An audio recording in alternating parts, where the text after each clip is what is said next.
What's good, you guys? It's your boy Rob. Welcome to the channel. Today, we're diving into the inauguration and what's really going on with these so-called promises for America Corp and its people. Spoiler alert, it's a circus and we're the clowns. So, buckle up, grab your thinking caps, and maybe a stiff drink, because we're about to break down how BRICS is changing the game and why America might be getting left behind. By the end of this video, you'll see exactly why BRICS is making moves while America's stuck in the mud. Let's get into it. First off, did y'all watch that inauguration? If you did, I salute your patience because whoo, that was drier than a Popeye's biscuit with no drink. The vibes? Non-existent. The energy? Flatline. But you know what wasn't flat? The faces. Bro, the faces of these so-called leaders. It was like a live-action meme of people who clearly do not give a damn about us. And the speeches? Don't even get me started. It was all vague promises and recycled slogans. The kind of stuff politicians say when they want to sound important but don't actually want to do anything. They were talking about unity and progress, but all I saw was a bunch of out-of-touch elites patting themselves on the back. Meanwhile, the rest of the world is moving on. China's out here building empires, Russia's calling the shots, and America's stuck in its own little bubble, arguing about the same old tired issues. It's like we're stuck in a time warp, while everyone else is living in the future. And that's the problem, fam. While we're busy with our internal drama, the rest of the world is writing us off. They see us for what we are, a fading empire clinging to the past. It's time for a reality check, America. It's all a game, and now the ball's in the Republicans' court. But guess what? The court's on fire, and America's sinking faster than a Walmart floaty in the deep end. The Democrats had their chance, and they blew it. Now it's up to the Republicans to clean up this mess. But let's be real. They're about as useful as a screen door on a submarine. They're too busy fighting amongst themselves, trying to score cheap political points, to actually address the real issues facing this country. And while they're busy playing their little games, the rest of the world is leaving us in the dust.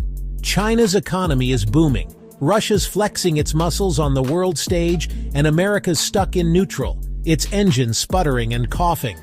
We're like that washed-up athlete, still clinging to past glories. But everyone knows our time has passed. The world has moved on, and we're being left behind. America, we need to wake up and smell the coffee. Let me put you on real quick. BRICS, Brazil, Russia, India, China, South Africa, aka the We're Done with America Club. They're out here forming alliances, shaking hands and making moves while we're over here banning TikTok and arguing about gas stoves. These countries are tired of being told what to do by the West. They're tired of our sanctions, our lectures, and our double standards. They see the hypocrisy of a nation that claims to champion freedom and democracy while simultaneously bombing brown people halfway across the world. And they're not just talking a big game, they're actually doing something about it. They're building their own institutions, their own financial systems, and their own alliances, all designed to challenge the dominance of the West. They're forging new trade routes, investing in cutting-edge technology, and developing their own currencies.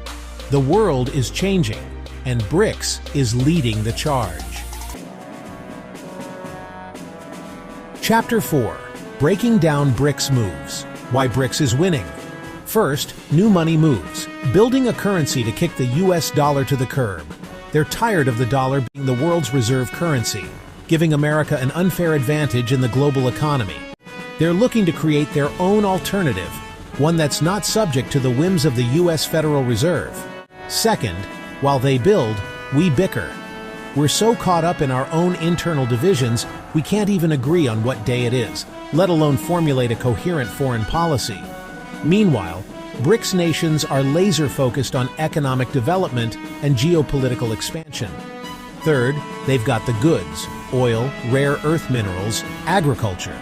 They control a vast portion of the world's natural resources, from oil and natural gas to rare earth minerals and agricultural products.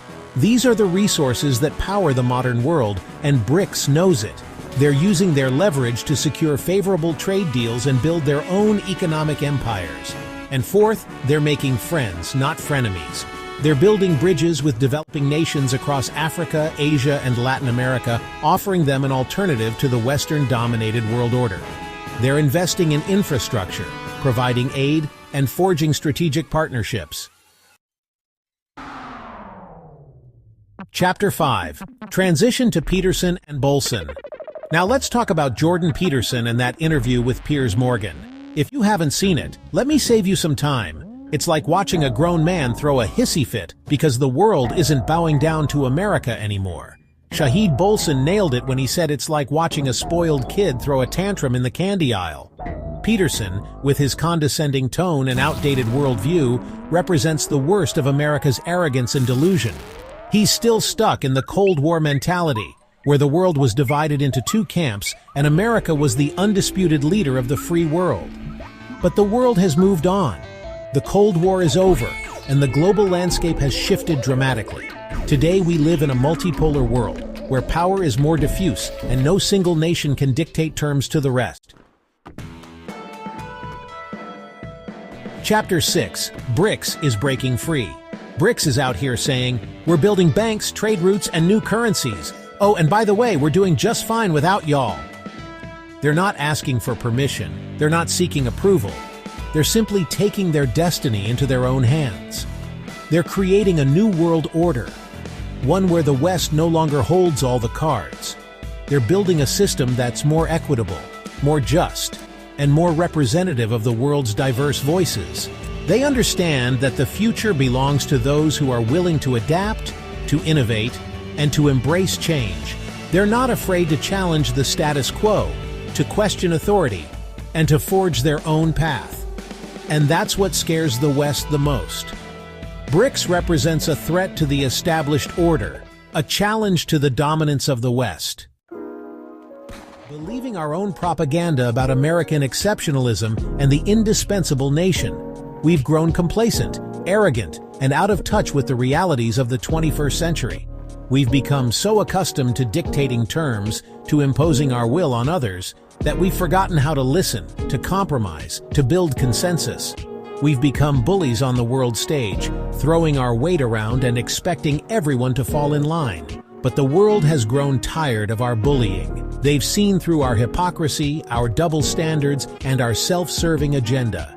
The era of American dominance is coming to an end. The sooner we accept this reality, the better prepared we'll be to face the challenges of the 21st century. All right, y'all, I'm gonna cut it right there. Honestly, I couldn't sit through much more of this. You get the gist, we're screwed. No lube, raw deal. But here's the thing. I don't think black folks are losing sleep over it. Like, come on, with everything we've been through. We've been doing what we do best for centuries, surviving, thriving, and minding our own business. Hell, we were out here doing our thing long before Christopher Columbus rolled up, talking about he discovered a place that was already full of people. Like, brah. Alright guys, that's all for today. I appreciate y'all vibing with me. If you enjoyed what you saw, don't forget to like, share, and subscribe. That's the best way to help me keep creating even better videos. Stay safe out there, and I'll catch you in the next one.